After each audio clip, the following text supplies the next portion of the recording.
সনাতন শ্রীহরি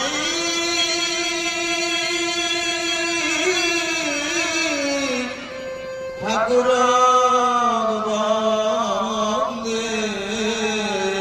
বন্দে দীননাথ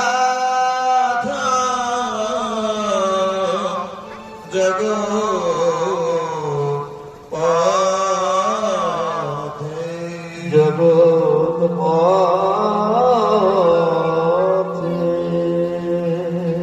শ্রীহরি নয়না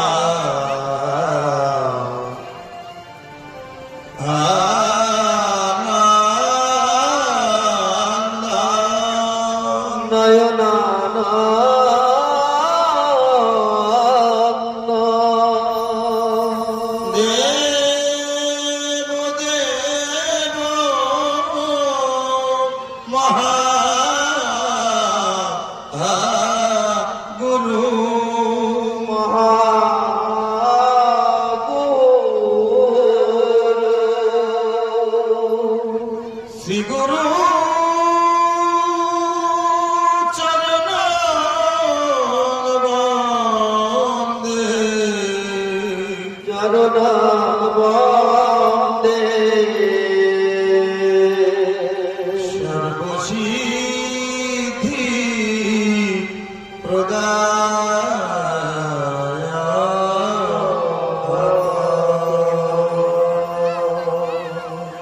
নমো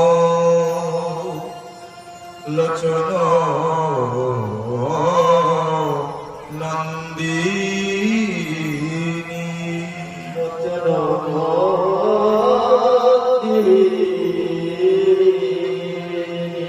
শান্তি রূপা ক্ষমা রূপা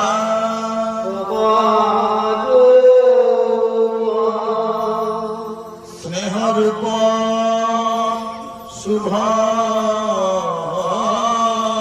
করি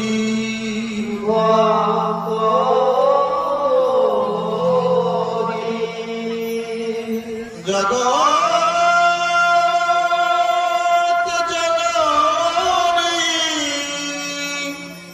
জননী দেবী মাতা রামতা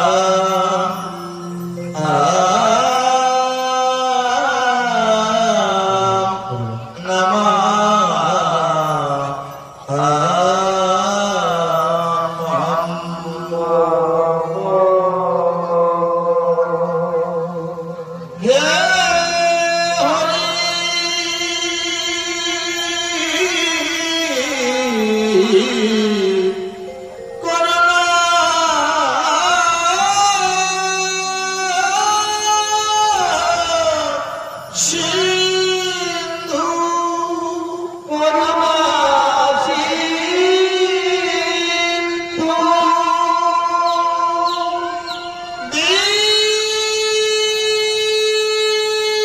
দীনবন্ধু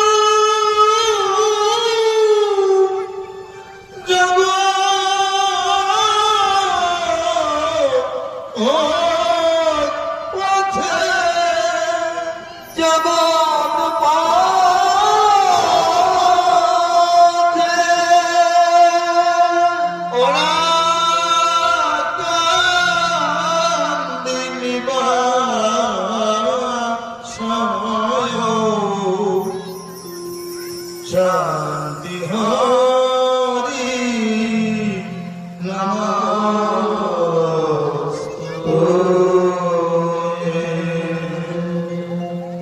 পতিতানাং পাবনেভ্যো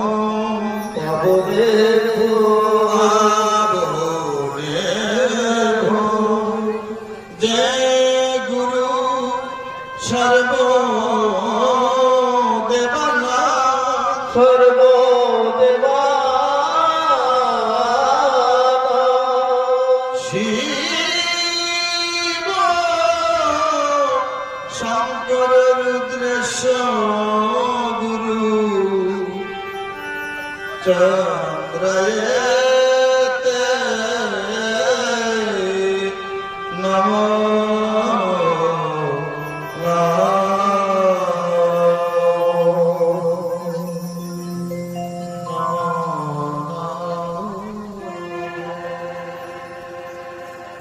জয় হরি জয় গুরু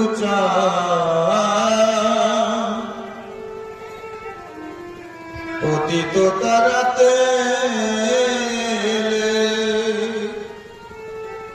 আপনি ভগবান ভগবান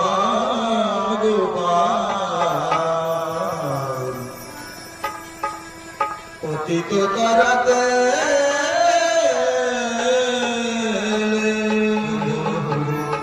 আপনি ভগবান জয় হরি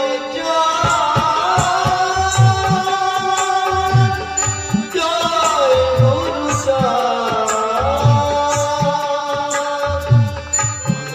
করুণাসিতে আপনি ভগবান পতিত তারাতে আপনি ভগবান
আপনি ভগবান ভগবান পতিত তারাতে আপনি ভগবান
আপনি ভগবান পতিত তারাতে আপনি ভগবান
হরিচরিত্র সুধা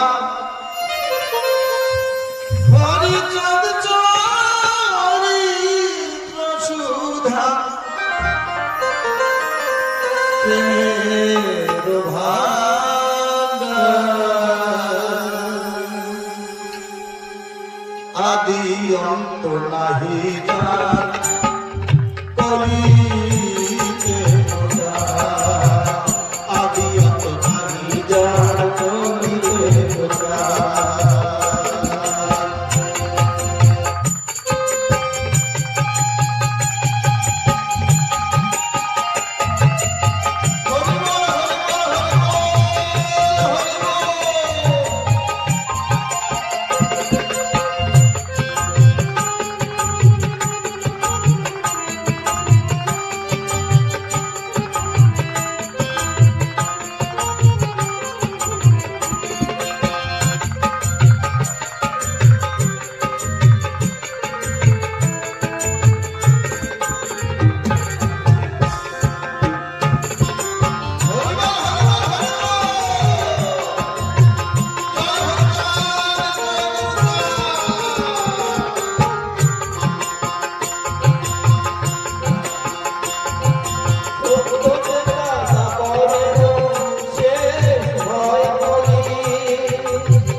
প্রভু হরি হরি তারা হরি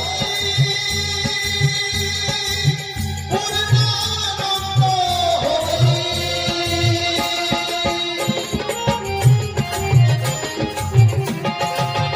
এই হরি চাঁদ লীলা, এই হরি চাঁদ লীলা সুধার সাগর। তারকের গর্ভবতী তাতে মকর, তারকের গর্ভবতী তাতে মকর, তারকের গর্ভবতী তাতে মকর। জয় জয় শান্তি হরি প্রতি প্রেমানন্দে হরি ধ্বনি বল হরি বল হরি বল হরি বল। সাধনা ভজন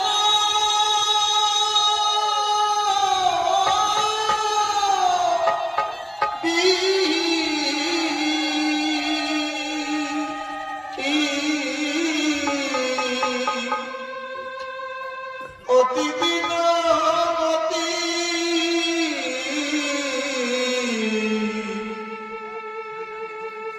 পূজিতে চরণ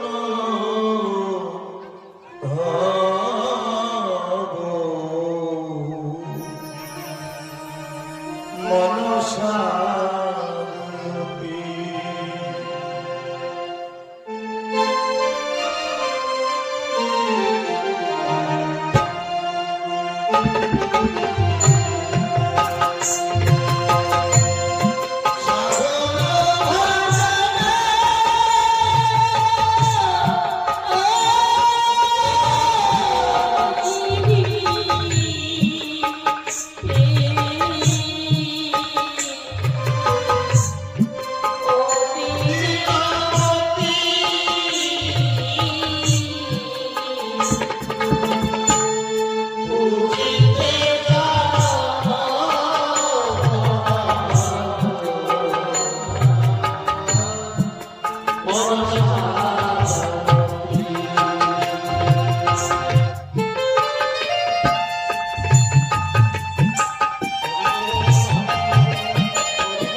কিছু নাহি জানি তোমারে বুঝিতে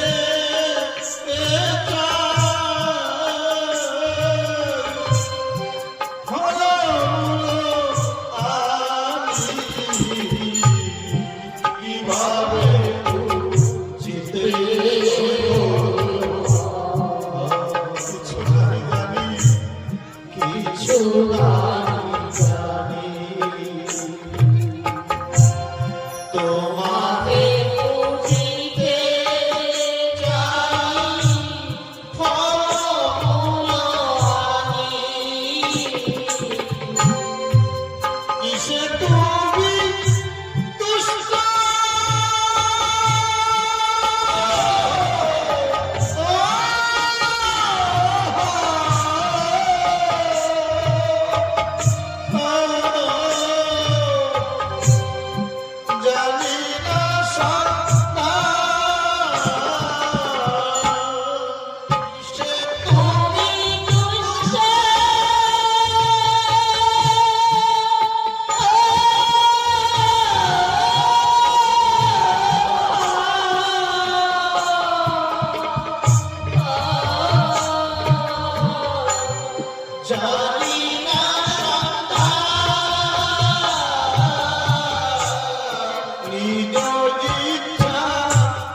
হরি বল হরি বল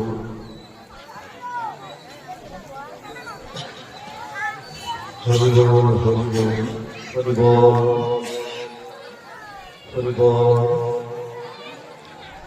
প্রণামী চরণে তোমায় হে রসরাজ প্রেমিক রত্নাকর, বিশ্ববাসীকে দিলে উপহার তুলনা নাই যায়। সৃষ্টি মথিয়া শ্রেষ্ঠ সম্পদ আনিলে চয়ন করি, হরিচাঁদ রূপে চিনিয়ে দিলে পতিতের কান্ডারে। যার করুণার গানে আজ আমরা সকল বর্ণ সকল ধর্ম মত নির্বিশেষে সকলে এক ক্রিকা ছত্র ছায় আমরা একত্রিত হয়ে ভ্রাতৃবোধের মাতৃত্ববোধের মিলন সমারোহ মিলন মেলায় আমরা একত্রিত হয়ে শ্রবণ কীর্তন পঠন মনন করতে অনুগামী হয়েছি। আজ এই আলোক চাঁদের করুণায় তা শুধু সম্ভব হল। জয় হরিচাঁদ, জয় হরিচাঁদ। পরম করুণা করুণালয় শ্রী যশবন্ত অন্নপূর্ণানন্দন শ্রী হরিচাঁদ গোলক বিহারী, পতিত উদ্ধারণ পতিত তারণ, পরম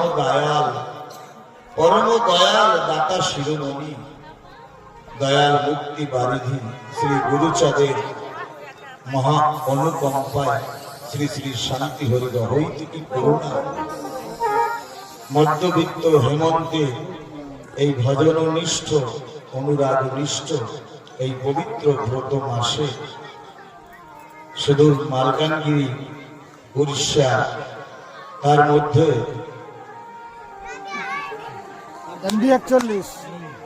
এমভি 41 নাম গ্রামে এই লীলামৃত সুধাযজ্ঞের এক বৃহৎ আয়োজন। সমস্ত গ্রামবাসী ও মাতৃমণ্ডলী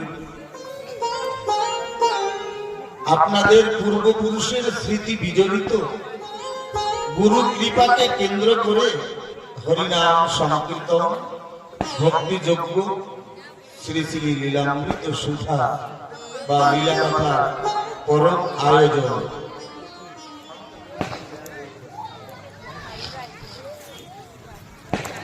সেই আয়োজনে মহেন্দ্রক্ষণে অমৃতক্ষণে শ্রী শ্রী ভক্তিযজ্ঞ জ্ঞানযজ্ঞ সুধাযজ্ঞের শুভারম্ভে আমার জীবন ধন জীবন সর্বস্ব প্রাতঃস্মরণীয় পরম বন্দনীয় অস্মাদীয় শ্রী গুরুপাদ পদ্মে বরাদ্দ কোটি দণ্ডবত প্রণতি জ্ঞাপন করছি।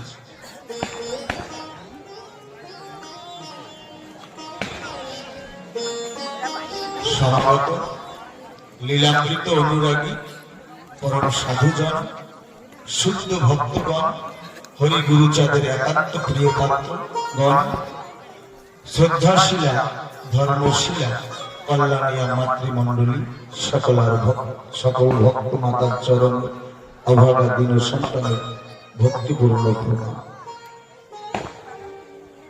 তৎসঙ্গে সারা বিশ্বের সকল পীর পয়গম্বর আউলিয়া দরবেশ সকল ধর্ম বর্ণ নির্বিশেষে সকল অনুপ্রাণিত শুদ্ধ নিষ্কিঞ্চন সাধু গুরু বৈষ্ণব সবার চরণে আমার ভক্তিপূর্ণ প্রণাম। প্রণাম জানাই দ্বাদশ পাগল গোসাই সাধু বিশ্বের সকল ভক্তবিন্দুকে। আকাশ পাতাল শশাধারা ধরণী কীট পতঙ্গ তরু পাহাড় নদ নদী দেব দানব কিন্নর সবার চরণে ভক্তিপূর্ণ প্রণাম। আমি প্রণাম জানাই আমাদের মানকানগিরির উদীয়মান ভ্রাতৃ সম্মেলন পটারকে কেন্দ্র করে অদম্য স্বামী বিবেকানন্দর মতন এক যুবক কিছু সন্ন্যাসী তারা গুরুচাঁদ ঠাকুরের আদর্শকে স্পন্দে করে শূন্য ঘরে নাম প্রেমের প্রবাহ ছড়িয়ে আমার হরিচাঁদ গুরুচাঁদের দর্শন প্রচার প্রসার করে চলেছে। আমি সেই ভ্রাতাগণদের রাতুল চরণে আমার ভক্তিপূর্ণ প্রণাম জানাই। কেন্দ্রীয় হরিচাঁদ সেবা সমিতি সকল কর্মকর্তা সকল শ্রমিক সকল সেবকগণকে আমার ভক্তিপূর্ণ প্রণাম জানাই। আমি প্রণাম জানাই আসরে কীর্তনকারীদের ভক্তিবান গুণবান কীর্তিবান সকল রাতুল চরণে আমার ভক্তির কুসুম জড়ানো নয়ন জল ভরা প্রণাম। শুধু ভক্তগণ ও মাতৃমণ্ডলী মহাজন বলেছে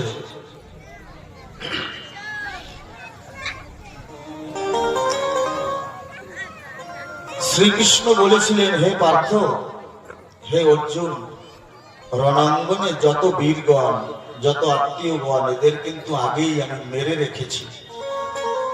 এদের জীবন রথের দড়িটা রজ্জুটা আমার হাতে।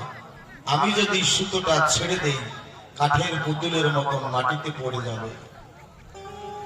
ভক্তমণ্ডলীর ভক্তিমতী মায়েরা আপনারা মনে করে এসেছেন বক্তা গাইবেন আর আমরা শুনব, এটা কিন্তু একদম ভ্রম মিথ্যা কথা। আমিও একটা কাঠের পুতুল। যদি তিনি বলান, যদি তিনি তারার কীর্তন তিনি করান, তাহলে হয়তো এই পাপ থেকে হতেও পারে। মহাজনরা বলে থাকে ইক্ষুদণ্ড বক্র হতে পারে, কিন্তু ইক্ষু সুধা ইক্ষু রস কখনো বক্র নয়, মিষ্ট। আমার এই অবয়ব আমার এই বদনখানা পাপাচারী হতে পারে, দুরাচারী হতে পারে, কিন্তু আমার অনাদির আদি গোবিন্দ অতীত পাবন দয়াল হরি গুরুচাঁদের নিতাই গৌরের কথা কখনো অপ্রিয় হতে পারে না। তাই আমি সেই পুতুলের মতো আপনারা কৃপা করে কৃপা রজ্জুতে যদি বেঁধে আমাকে আশীর্বাদ দান করেন, তাহলে এই মুখ থেকে হয়তো দু একটা কথা ঠাকুরের হতে পারে। তাই আমি জানি না সাধন, জানি না ভজন, প্রেম ভক্তি নাই আমার জীবনের, সাধু বৈষ্ণবের সান্নিধ্য ঘটেনি। তাই হে পরমেশ্বর, তোমার কাছে এই অবজ্ঞা দিল সন্তানের আর্তনাদ। আমি যন্ত্র, তুমি যন্ত্রী, তুমি যেমনি বাজাও আমি তেমনি বাজতে পারি। শুনেছি তোমার কৃপায় বোবা কথা কয়, পঙ্গু লঙ্গে গিরি। তুমি আমার এই নিবেদন রাতুল চরণে নিও। আমি অভাজন, তুমি মহাজন, আমি কাঙাল, তুমি দয়াল। আমি শুনেছি বাজি করে ছায়াবাজি দেখায় বিপুল, নাচাইতে পারে তারা কাষ্টের পুতুল। তাই আমার অন্তঃস্থলের আর্তনাদ, তুমি শ্রোতা, তুমি বক্তা, তুমি গুণীজন, তুমি কি কৃপা করে দিও তোমার যুগল চরণ। এখানে আত্মবিনয় তোমার চরণে রাখলাম। বাকি তুমি যা ভালো মনে করো তাই তোমার অভিরুচি। হরি হরি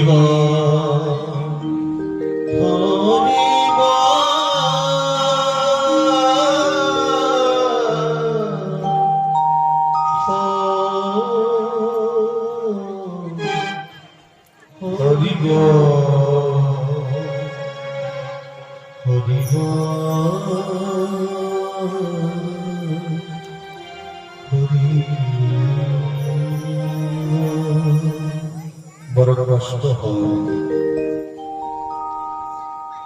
বলেছে, তবু মতো করি আখি, দেখিবারে পাও নাকি, নেমেছে ধুলার তলে হীন পতিতের ভগবান।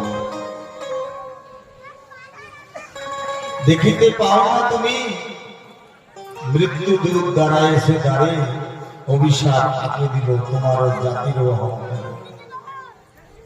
বিশ্বের যিনি কবিগুরু তিনি বলছেন,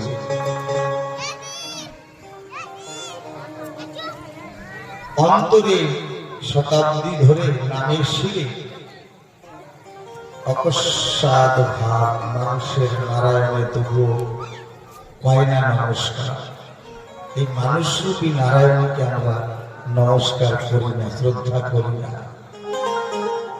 তবু নত করি আখি, দেখিবারে পাও নাকি, নেমেছে ধুলার তলে হীন পতিতের ভগবান। এই প্রবাদটা বলার একান্ত আকিঞ্চন আমার, এই জন্য আমার কষ্ট হয় এই জায়গায় বসে। কারণ যুগে যুগে জীব ধরাতে মহাশক্তির অবস্থান ঘটেছে এই মর্তভূমিতে। প্রতিটা যুগে ভক্ত প্রাণ একনিষ্ঠ শুদ্ধ নিশ্চিন্ত, তারা সদা সর্বদা ধুলায় পতিত হয়েছে, ধুলায় গড়াগড়ি দিয়েছে। ব্রজে কৃষ্ণ প্রেমের প্রেমী তারা ওই যেখান থেকে আমার গোবিন্দ কিশোরী চলাফেরা করত, তার চরণ ধুলা যেখানে ধুলিতে মিশে থাকতো সেখানে গড়াগড়ি করত। শ্রীধাম রাজধানীতে রাজা, উজির, বাদশাহ, ফকির, ধনী, মানি, জ্ঞানী, গুণী সকল ওখানে যেত নিজ নিজ জাহিরি নিয়ে, জাতির গৌরব নিয়ে। কিন্তু যখন ওখানে গিয়ে হরিনাম, মধুমতা হরিনাম কর্ণকুহর থেকে প্রবেশ করে হৃদয় কন্দরে গিয়ে স্পর্শ করত, তখন জাতি বিদ্যা মহদংস ওই 5টা কাটা তখনই ভেঙে যেত, উঠে যেত। সকল কিছু ভুলে ওই হরিনামের হরিভক্তের চরণ ধুলি যেখানে মিলানো আছে সেখানে গড়াগড়ি করত।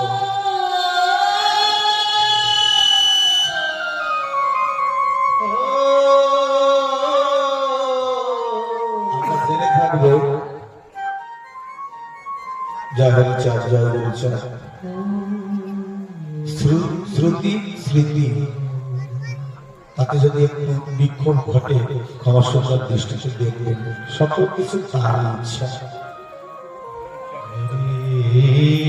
কোটি বাঞ্ছা করে জীব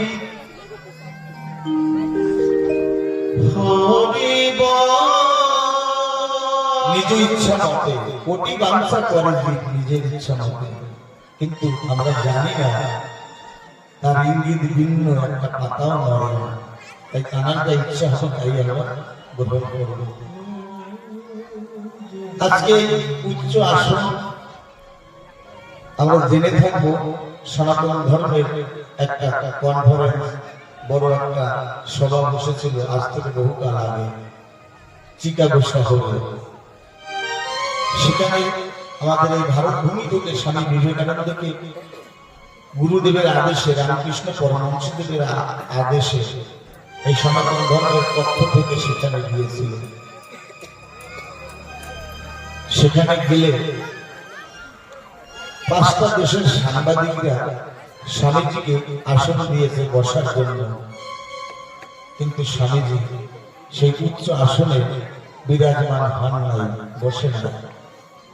উনি মৃত্তিকার উপরে বসেছিলেন। সকলে অবাক চোখে তাকিয়ে বলছে, স্বামীজি তুমি নিচে কেন বিরাজমান হয়েছে, বসেছে? বড় মর্মস্পর্শী একটা উক্তি আমার স্বামীজি দিয়েছিলেন।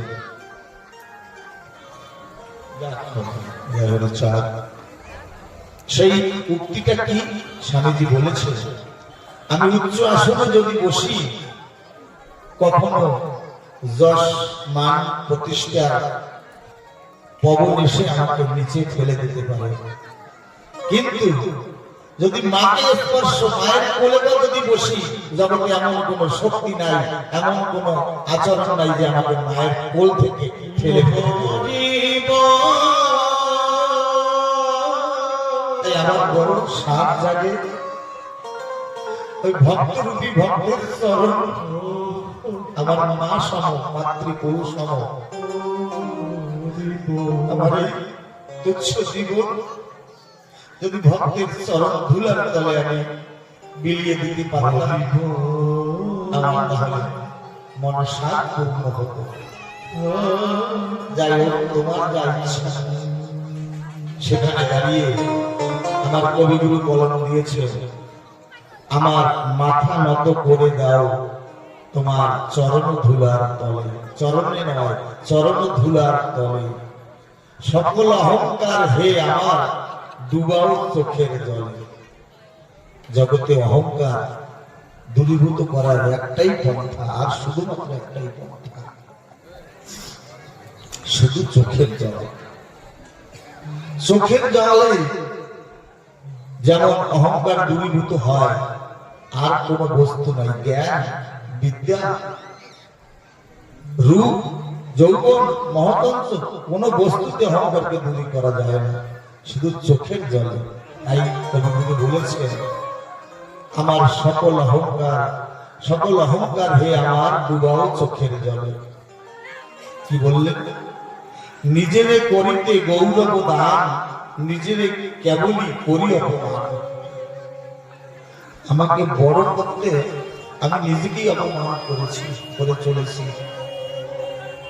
আমি এ পারি, আমি ও পারি, এ কৃতিত্ব ভলাই, ও ভলাই।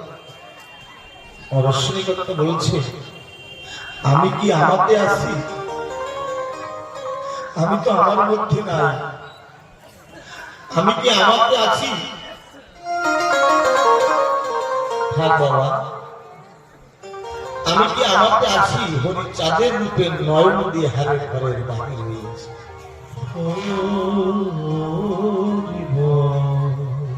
স্বামিত্ব, আমার স্বামিত্ব তুমি সর্বজীবন। তাই নিজেরে করিতে গৌরব দান, নিজেরে কেবলই করি অপমান, আপনারে শুধু ঘেরিয়া ঘেরিয়া ঘুরে মরি পলে পলে, সকল অহংকার হে আমার ডুবাও চোখের জল। আমার মধ্যে সেই উচ্চ আসনের গরিমা যেন কখনো না জন্মায়।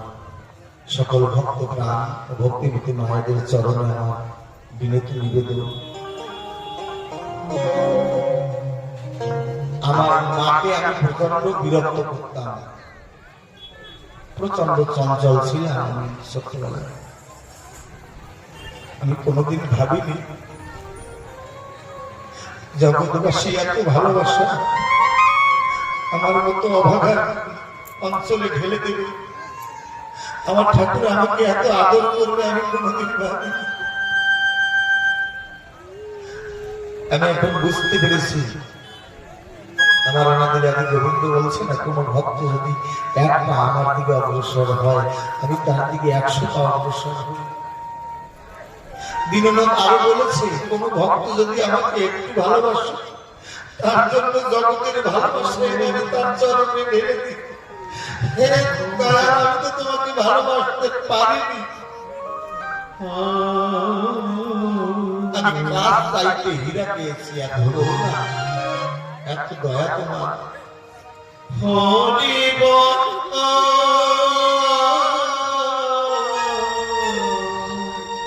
মাকে প্রচন্ড কষ্ট দিতাম, মা রেগে গেলে কান্না করতো, বলতো তোদের বাড়িতে 9 বছর বয়সে এসেছি, সেখান থেকে খাটতে খাটতে আর জীবন বেলা অপরাহ্নে ঢলে পড়েছে, সারাদিন কষ্ট করে দুটো খেতে বসেছি, এখানে তুই যন্ত্রণা দিচ্ছিস। এই বলতে বলতে মা কেঁদে ফেলত। মাকে আমি আবার সান্ত্বনা দিতাম, একটা সারা সঙ্গীত আছে না, আমি মা তোর মন্দ ছেলে মনের মতো নয়, দেখ মা হাতের 5টা আঙুল সমান কি আর হয়। আজকে সেই মাকে আমি হারিয়েছি বলা ভুল, মাতা পিতা গুরু কখনো যায় না, তবু চোখের আড়াল হয়, দেহান্তর হয়। তবে আমি আমার মাকে খুঁজে পাই যখন মাতৃজাতিকে দর্শন করি, তখন সকল মায়ের মধ্যে আমার মাকে আমি খুঁজে পাই। সকল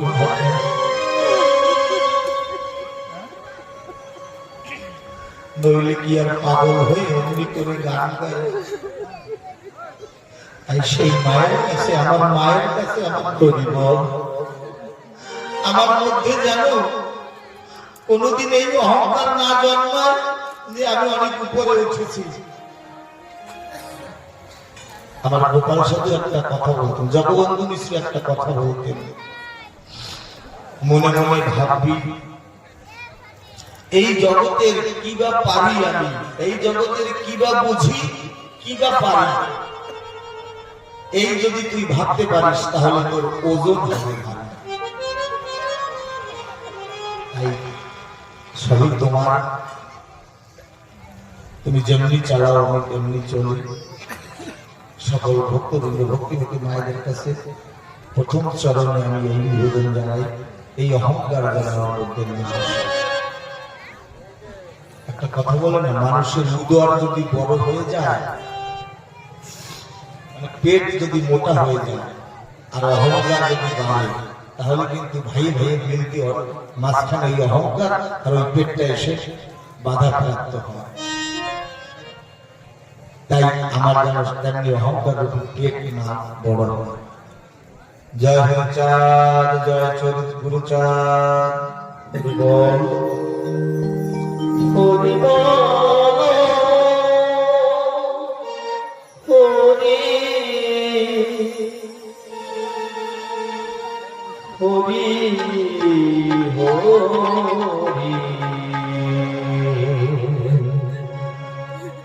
হরি হরি বল,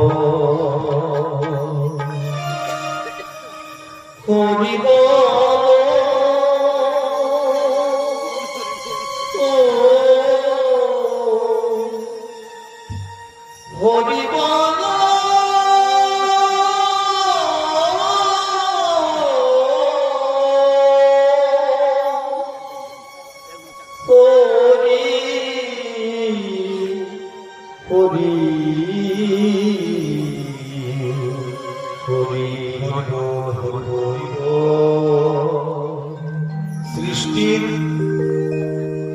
প্রারম্ভ হতে আমরা যে যুগে বা যে কালে উপনীত হয়েছি, এটি কণ্টক কীর্ণ বা সমস্যা সংকুল, মানে কাটা ভরা। আমরা যে যুগে অবস্থান করছি, বলে না সকল কথায় ব্যথা ভরা, কোন কথা বলবো, সকল পথে কাটা বিছানা, কোন পথে চলবে, এমন একটা সন্দিক্ষণে কিন্তু আমরা জীবনযাপন করছি। কণ্টক কীর্ণ বা সমস্যা সংকুল, আমরা একটু যদি পর্যালোচনা করি তাহলে বুঝতে পারবো এই কালটা সমস্যা সংকুল। যুগের যে একটা সমস্যা তৈরি হয়েছে, আমরা কেউ অস্বীকার করবো কি যে সমস্যার সম্মুখীন হয়েছে? কেউ আমরা অস্বীকার করতে পারি না। সময় আমাদের অনুকূলে নেই। এই যুগ সমস্যার সমাধান কি? কারণ মনুষ্য জন্ম নিয়ে এসে বেঁচে থাকা বা বেড়ে ওঠার একটাই বিদ্যা চাই বা একটা কলা চাই। এই জীবনে বেঁচে থাকার বিদ্যা বা কলা যদি না থাকে, তাহলে মনুষ্য জন্ম প্রাপ্ত হওয়া একটা অভিশপ্ত রূপ নিয়ে নেবে। বেঁচে থাকার একটা জীবন শৈলী দরকার। সবাই তো বেঁচে আছি, কিন্তু বেঁচে থাকার সার্থকতা বা সফলতা কি? এই প্রশ্ন কি কখনো জেগেছে? জানি সকলার জেগেছে, আমার জানি কেন আছি বেঁচে। কুম্ভনাথ বলে কাশীতে একজন পণ্ডিত ছিলেন, কাশী বিজয়ী পণ্ডিত। ওনাকে কেউ শাস্ত্র তর্কে হারাতে পারতেন না। তাই কাশী বিশ্বনাথের মন্দিরের সামনে এসে হুঙ্কার ছাড়লেন যে এই রণে এমন কোন বীর আছে যে আমার সঙ্গে তর্ক যুদ্ধ করবে। কাশীর পণ্ডিতগণ সকলে কিং কর্তব্য বিমূঢ়। তাহলে ধরা শূন্য বীর, বীর শূন্য ধরা। তখন বিশ্বনাথ স্বয়ং ভোলানাথ ওই মন্দিরের পান্ডা বা পূজারীকে স্বপ্ন দেখেন, কাশীতে একজন পণ্ডিত আছে, তার কাছে তর্কযুদ্ধে নিয়ে যাও কুম্ভনাথকে। সে কে? সে হলো কবির দাস। কবির দাসের বয়স তখন মাত্র 14 বছর। পূজারীগণ এলেন কবির দাসের কাছে যে বাবা ভোলানাথের স্বপ্নাদেশ হয়েছে, তুমি চলো, কুম্ভনাথের সাথে তুমি তর্ক যুদ্ধ করবে। কবির দাস বলছে, আমি স্বল্পাই ছোট্ট, আমি কি জানি, আমি তো আক্ষরিক জ্ঞান মাত্র আমার নাই। পূজারীগণ বলছে, আমরা জানি না, বাবা বিশ্বনাথের আদেশ হয়েছে তাই। আমার কবির দাস জয় শ্রীরাম বলে রওনা দিয়েছে। কুম্ভনাথ বলছে, ছোট্ট বালকের সঙ্গে আমি কি তর্ক যুদ্ধ করব? আমি দিগ্বিজয়ী পণ্ডিত। কবির দাস বলছে, আমি আপনার সাথে তর্ক যুদ্ধ করতে আসিনি, আমি ছোট্ট বালক, আমি কিছু জানি না। আমার যদি জিজ্ঞাসা, আপনি যদি কৃপা করে আমাকে মনের বাসনা পূর্ণ করেন। ছোট্ট কবির দাস বলছে, বলো। বলছে, আপনি বুঝে শাস্ত্র পড়েছেন না শাস্ত্র পড়ে বুঝেছেন? দিগ্বিজয়ী পণ্ডিত হতভম্ব হয়ে গেছে, মৌন হয়ে গেছে। বলে, আমাকে একটু সময় দেবে বাবা? কবির দাস বলল, এক রজনী আপনাকে সময় দিলাম, সকালে আমাকে উত্তর দেবেন, তারপরে আপনার সাথে তর্কযুদ্ধ হবে, শাস্ত্র তর্কযুদ্ধ। কুম্ভনাথ মনে মনে ভাবছে, সারা জীবনের হিসাব বিকাশ করছে। মর্মান্তিক কথা, শাস্ত্র বুঝে পড়েছেন না পড়ে বুঝেছেন? সারা রাত যমুনা গঙ্গার কূলে বসে, একটা বৃক্ষের নিচে বসে ভাবছে, আমি তো দুইটার কোনোটা করি না। বিজয় একটা পদ আছে না, ও তোর জ্ঞানাস্ত্র বাড়বে শাস্ত্র ধর্ষণ। শাস্ত্র কথার ভাবার্থ আবিধানিক অর্থ হচ্ছে অস্ত্র শাস্ত্র।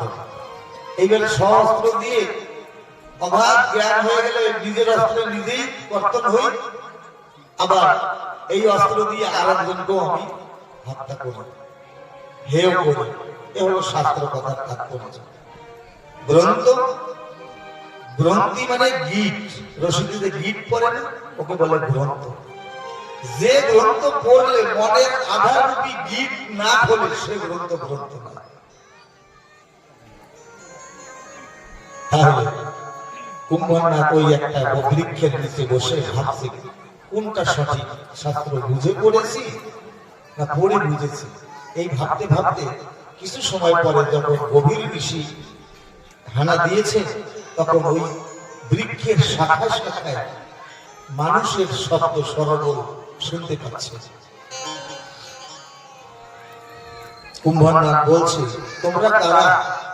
বলছে, আমরা সকল আত্মা, আমরা এই বৃক্ষে থাকি। বলে কারণ? বলে আমরা পাণ্ডিত্যের অহংকার করেছি, প্রকৃত শাস্ত্রীয় বিধান মানুষকে সঠিক পথ দেখানোর জন্য দেয়নি, মানুষকে শুধু কুহিলিকায় প্রলোভনে মজিয়ে আমার 10 মান খ্যাতি অর্জন করেছি। তাই কোন বক্তা, কোন পাঠক, কোন মহাজন, কোন সাধুগুরু, কোন বৈষ্ণব সঠিক সিদ্ধান্ত যদি ভক্তগণদের না দেয়, তার জন্য ভগবান এই শাস্তি বরকরার করেছে। বলে তাই আমরা কোন ব্রহ্মলোকে জায়গা পাইনি, বিষ্ণু লোকে জায়গা পাইনি, এমনকি নরকেও জায়গা নেই আমাদের। তাই এই বৃক্ষের ডালে ডালে আমরা ঝুলে আছি। না জানি কতদিনে আমাদের আদির গোবিন্দের কৃপা হবে, ততদিন আমাদের এই বৃক্ষ শাখায় থাকতে হবে। তাই সারাদিন চড়া করি, হরিভক্ত কৃষ্ণ ভক্ত খুঁজি, কিন্তু আমাদের ললাটে তো নাই, ভাগ্যে লিখন নাই। রাত্রি এসে এখানে নিশি যাপন করি। তখন কুম্ভনাথ মনে মনে ভাবছে, তাহলে আমারও তো জায়গা এই জায়গায় হবে। আমি যা শাস্ত্র জেনেছি জীবনভর, কোন মানুষের একটা মঙ্গলকারী করতে পারেনি। তখন বলছে, তাহলে তোমাদের গাছে শাখা খালি আছে কোন? বলছে, একটা শাখা খালি আছে। বলে তাহলে ওই শাখাটা? বলে ওই শাখাটাই কুম্ভনাথ নামে একজন অহংকারী পণ্ডিত আছে, সে মৃত্যুবরণ করার পরে ওর জন্য ওই জায়গাটা, ওখান থেকে ঊর্ধ্বশ্বাসে দৌড়ে গিয়ে কবির দাসের কাছে দিয়ে তার চরণে মাথা নত করে, আমার বড় অপরাধ হয়েছে, আমি বুঝতে পারিনি, অহংকারে আভিজাত্যে মত্ত হয়ে আমি ভুল পথে মানুষকে প্রসারিত করেছি। আমার কাছ থেকে যেন এমন কিছু না হয়, আপনারা সেই ক্ষমাসুন্দর দৃষ্টিটা আমার দিকে রাখবেন। তাই মনুষ্য জন্ম প্রাপ্ত হওয়া একটা অভিশপ্ত রূপ নিয়ে নেবে যদি প্রকৃত সঠিক পথের সন্ধান কোন সৎ মানুষের দ্বারা না পায়। এই সৎ মানুষের ব্যাখ্যা কি? সত্যি কথা বললে, মা বাবাকে ভালো যত্ন করলে, মহোৎসব করলে, নামযজ্ঞ করলে সৎ মানুষ হওয়া যায় না। এইবার বলবেন, এই নতুন নতুন তত্ত্ব তুমি কোন গ্রন্থে পেয়েছো?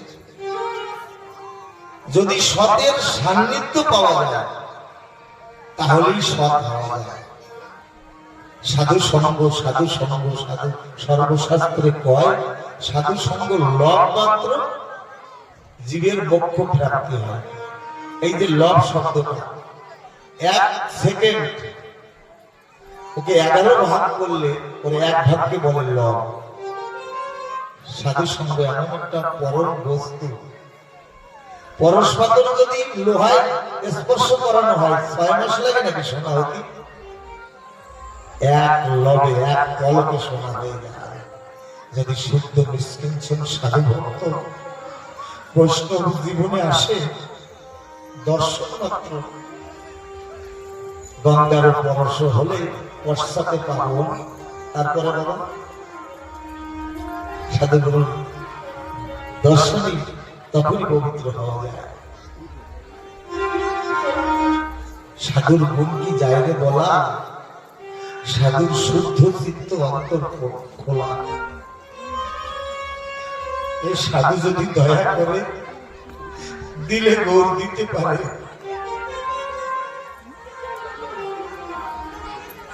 তাই সাধু সঙ্গ সব থেকে পরম বস্তু। তাহলে আমাদের জীবন যে অভিশপ্তে পরিণত হয়েছে, তাহলে তাই সাধু সঙ্গের দ্বারাই একমাত্র মোক্ষ প্রাপ্ত হওয়া যায়। মোক্ষ প্রাপ্ত হলে কোন জায়গার নিদর্শন দেয়নি শাস্ত্র। মোক্ষ মানে মোহ যখনই ক্ষয় হবে তখনই আপনার মোক্ষ হয়ে যাবে।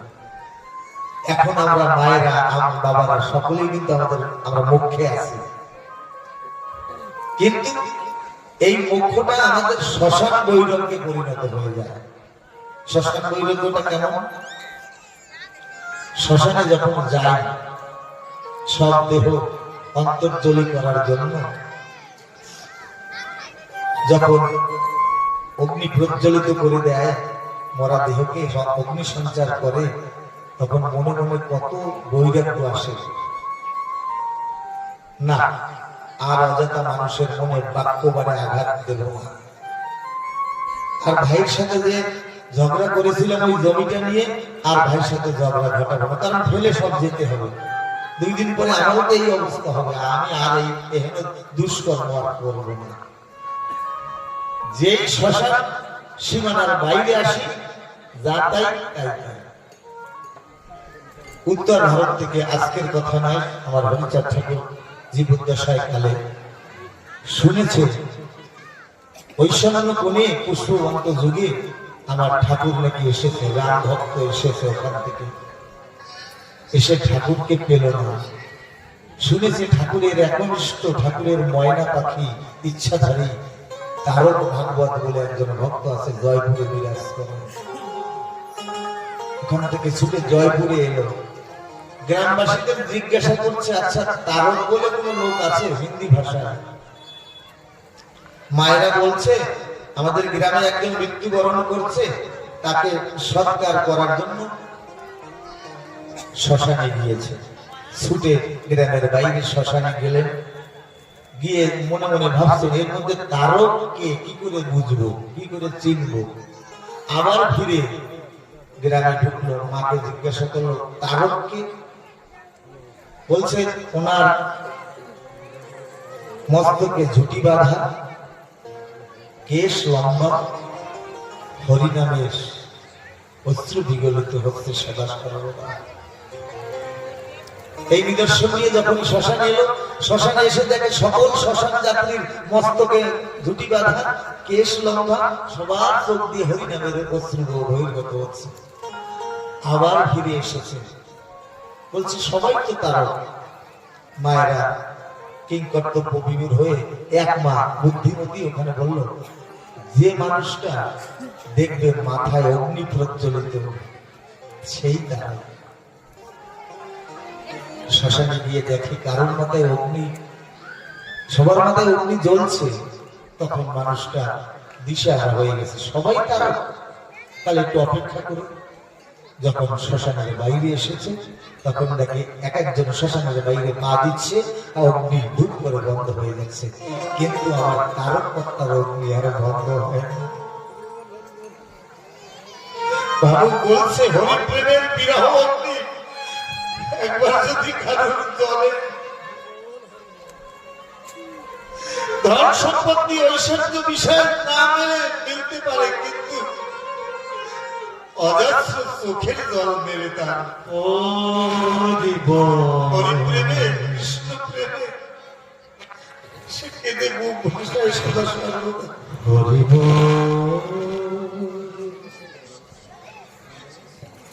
তখন সেই মানুষটার ভালো লাগে না লোক সমাজ, আমার ভালো লাগে না লোক সমাজ, খুঁজি তাই নিরালা, আমি কাঁদতে বড় ভালোবাসি, বসি একেলা, কান্না ছাড়া তার কোনো কিছু ভালো লাগে না।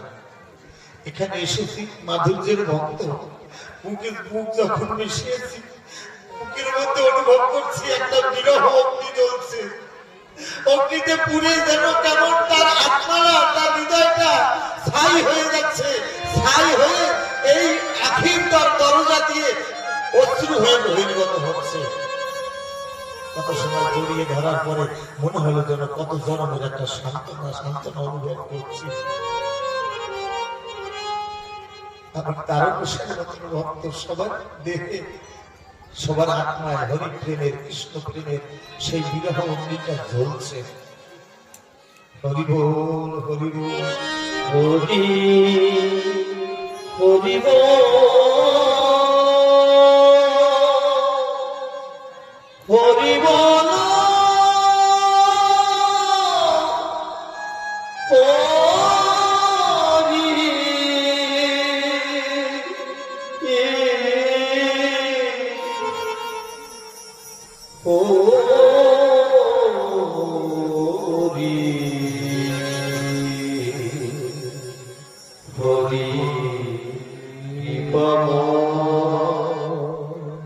মহাভাবের দ্বারা এই মন নির্মল হয়। অকামনা ভক্তি পাকিলে তাকেই প্রেম হয়। এই মহাভাবের ঢেউ যদি একবার কারো লাগে, সে কিচ্ছু চায় না, অকামনা অহৈতুকী রাগাত্মিকা, তখন সে প্রেমে গদগদ হয়ে যায়। সেই প্রেম পরিপূর্ণ, পরিপক্ক, ঘনীভূত হলে তখন তার সিদ্ধতা প্রাপ্ত হয়। তারপরে আর চাওয়া পাওয়া থাকে না, তখন ভক্ত ভগবানের মিলন ঘটে। আত্মসংস্কার হয় তার আপনার গুণে। এই গুণটা কি? পর নিন্দা কবু নাহি পরে এ জীবনে। আত্মসংস্কার করার মূল মন্ত্র, জগতে নিজের বিচার যদি যেদিন আমি নিজে করতে পারবো, সেদিন আমার মতো বিচার প্রতি আর জগতে থাকবে না। আমি সব থেকে বড় আইনজ্ঞ হব, আমি নিজের বিচার যদি নিজে করতে পারি। এক ভক্ত গুরুচাঁদ ঠাকুরের কাছে গিয়ে বলছে, বাবা গুরুচাঁদ, তুমি সবাকার মনের কথা বলো, আমার মনে কি আছে একটু বলো না। গুরুচাঁদ ঠাকুর বলছেন, না আমি পারি না। বলছে, না তুমি বলো। এখানে আপনারা ধরে রাখবেন, আমি তারকর্তার কথাটা একটু বিস্তৃতি ঘটিয়েছি, অপরাধ হয়। এইভাবে অগ্নি প্রজ্বলিত, তখন তারকর্তাকে ওরা প্রণাম করল। তারকর্তা বাড়িতে গেল, ওই ভক্তগণ জিজ্ঞাসা করলো, আপনি কি তারক গোসাই? বলছে, না আমি তারক গোসাই না। বল তাহলে তারক গোসাই কি? বলে, ওই বাড়ি, ওই পথচারীগণ উত্তর ভারত থেকে এসেছে কিনা, ওনার কথা বিশ্বাস করে গ্রামের অগ্রে চলে গেছেন। ওখানে গিয়ে জিজ্ঞাসা করছেন, এই বাড়ি কি তারক গোসাই? বলে, না যে গোসাই আপনাদের পথ বলে দিয়ে দিয়েছে উনি তারক গোসাই। আবার ফিরে এসে বলছেন, আচ্ছা গোসাই বাবা, আপনি ঝুট কিউ বলা, মিথ্যা কিউ বলছেন, কেন বলছেন? বলছেন, মিথ্যা বলি, আমি সত্যি বলছি। আমি তারক, শুধু তারক গোসাই না, আমি শুধু তারক গোসাই হতে পারি। যার ভক্তি করে পরম পিতা অনাদির আদি পতিত পাবন বাঙালের ঠাকুর হরিচাঁদ বাধা ছিল, সেই মানুষ বলছে, আমি শুধু তারক, আমি গোসাই না। আমরা কি বলি? আমি একটু কথা বলতে পারি, আমি একটু গান গাইতে পারি, আমি এত কিছু পারি, কিন্তু অহংকার তো দূর করতে পারি না। আমি তোমাকে ভালোবাসতে পারি না। তাই আত্মসংস্কার হয় তার আপনার গুণে, পর নিন্দা কবু নাহি পরে জীবনে। আপনার ছিদ্র পথ যে করে দর্শন, নির্মল হৃদয় খানি হয় পরশন। আমি সবার ছোট, রসিকতা বলছে না, আমার মতন কাঙাল খুঁজে পাবে না জগৎ, আমি বড় দিনহীন কাঙাল। তাই আপনার ছিদ্র পথ যে করে দর্শন, নির্মল হয়, হৃদয়খানি হয় পবিত্র। তাই এই হৃদয়কে স্পর্শ করতে গেলে নিজের দোষ গুণ নিজের বিচার করতে হবে। এই বিচারটা কখন আসবে? যখন এই ভাবধারাটা আমার চিত্তে জাগৃত হয়েছে। সেটা কি? শ্বাস অনমোল রতন মেলে না হাট বাজার। এই যে শ্বাস প্রশ্বাস যাচ্ছে, কবে জন্মগ্রহণ করেছি হিসাব আছে, কিন্তু কবে চলে যাব কেউ বলতে পারে না। তাই শ্বাস অনমোল রতন মেলে না হাট বাজার, হিসাব করে খরচ করো, কেউ দেবে না, কেউ ধার দেবে না। যেদিন শ্বাস ফুরিয়ে যাবে, এই দেহ খাঁচা থেকে প্রাণ পাখিটা উড়ে যাবে, ওই পাঁচতলার মানুষটি গাছতলায় শোয়ে রাখবে। সকল ভাই বন্ধু হরিনাম করণে দিয়ে শ্মশানে নিয়ে যাবে, শ্মশানবাসীরা আমাকে পোড়াবে, অবরাগ মুঠো ছাই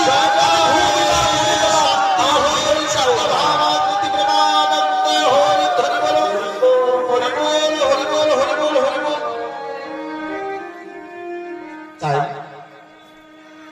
এই তারকস্থলী থেকে আবার পরম রসরাজ জীবের তরে এই সন্দেশ হরিনাম পরজীব আর সব দিছে, পালাইবার পথ নাই, দেখো জম আছে পিছে,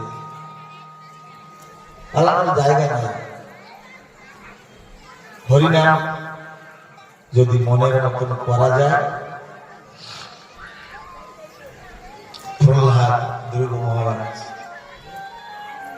ওনাকে নিতে এসেছে জম, বলে ভক্ত তোমার যেতে হবে সময় আগত।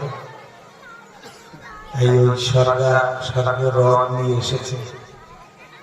প্রহ্লাদের ছোট্ট ছোট্ট পাও কিনা ওই পায়দানে পা দিতে পারছে না, মানে সিঁড়িতে ছোট ছোট মানুষ উঠতে পারছে না। যমরাজ বলছে, ভক্ত আমার একটা মনের ইচ্ছা, জীবনে তো কোনোদিন আমি হরি ভক্তের সঙ্গ পাই না, এই রাজকার্য করতে করতে হরিনাম করার সুযোগও পাইনি আর হরি ভক্তের সঙ্গ পাইনি।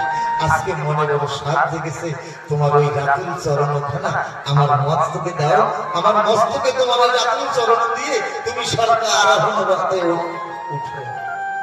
যদি হরিভক্ত শুদ্ধ নিষ্কিঞ্চন বৈষ্ণব হরিভক্ত কৃষ্ণ ভক্ত গৌর ভক্ত হওয়া যায়, যম তোমাকে আগ দেখাবে না কোনো সময়, এসে কর ধরে কর বুটে আগ্রহ করে কোলে করে নিয়ে যায়, চলো বাবা কৃষ্ণ লোকে চলো। তাই বলছে হরিনাম পরজীব আর সব মিছে, পালাইবার পথ নাই, দেখো জম আছে পিছে।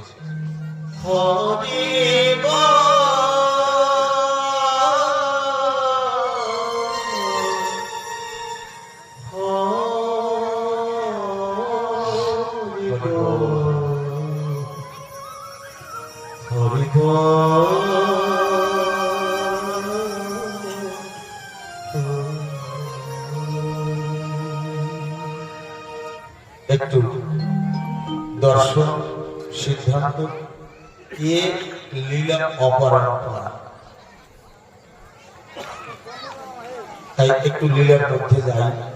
সময় তো সীমিত সময়, সময়ের ঘড়ি টিক টিক টিক সময় বহিয়া যায় নদীর স্রোতের ন্যায়, যে ইহা না বুঝিল ঠিক তারা শতদিক। আমাদের জীবনের সময় কিন্তু চলে যাচ্ছে, তাই সময়ের দিকে লক্ষ্য রেখে সামান্য একটু লীলার দিকে অগ্রসর হয়ে চেষ্টা করি। হরিবা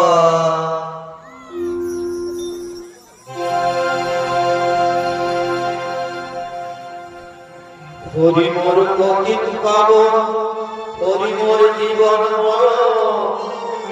হরি নাম করে শরণ পদ, হরি মোর পতিত পাবন, হরি মোর জীবন।